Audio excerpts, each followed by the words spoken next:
শ্বশুর ফাদার, হ্যাঁ আপনি কি বিয়ে করেছেন? মহাজালা। আরে বিয়া না গেলে তোরটা আসলো কই থেকে? কারে বিয়ে করেছেন? তোর শাউরি রে। তো ঘরে ঘরে আত্মীয় হয়ে গেল না, বাইরে বিয়ে করলে তো একটা নতুন আত্মীয় বাড়তো। ওরে আল্লাহ রে, তুই চুপ কর চুপ কর। শ্বশুর ফাদার, হ্যাঁ এই যে এত বড় নদী, হ্যাঁ। এই যে দেখি বিল, তা কিরা কাটিছিল? তোর বাপ কাটিছিল। এত মাটি ফেলেছিল কেন? আমি খাইছিলাম রে, আমি খাইছিলাম। দাঁতে কিস কিস করে নাই বালু মাটি? ওরে আল্লাহ রে, তোর বাইরে আমি দাঁত ভাঙে দিব কই দিলাম। হ্যাঁ দাঁত ভেঙে ফেলালে আমি শ্বশুর বাড়ি যাই, এই গোস্ত চাবাই খাবো কিরাম করি? ওরে আল্লাহ। শ্বশুর ফাদার কি হাসতেছেন? না না না, আমি কাশতেছি। আমি ভাবছি হাসতেছেন।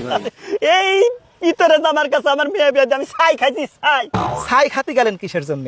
আমার কলি তো 2 বস্তা চাল পাঠা দিতেন। তোর মাইরেই ভালো কই দিলাম। হ্যাঁ খালি আমারই দোষ না, আপনার মেয়ের যে খালি আমার কাছে টাকা চায়। কয় টাকা চাই? কয় টাকা চায়? আজ 1000, কাল 2000, পরশু 10,000 টাকা চাতে চাতে আমার ফকির বানা ফেলা দিল। ওরে আমার মেয়ে এত টাকা দিয়ে করে কি? আমি কেমনে কব? আমি কি কোনোদিন টাকা দিছি নাকি? শালাই তোরে জামাইরে যে কি করি আমি? হ্যাঁ? এই এটা তোর আল্লাহ, তুমি আমারে উঠায় নাও। দেশের শ্বশুর সমাজের বলি, মেয়েকে বিয়ে দেওয়ার আগে জামাইয়ের সাথে মেয়ে মানাই কিনা, জামাই বুকা কিনা, এই সব কিছু দেখে তারপরে তোমরা তোমাদের মেয়েরে বিয়ে দিও।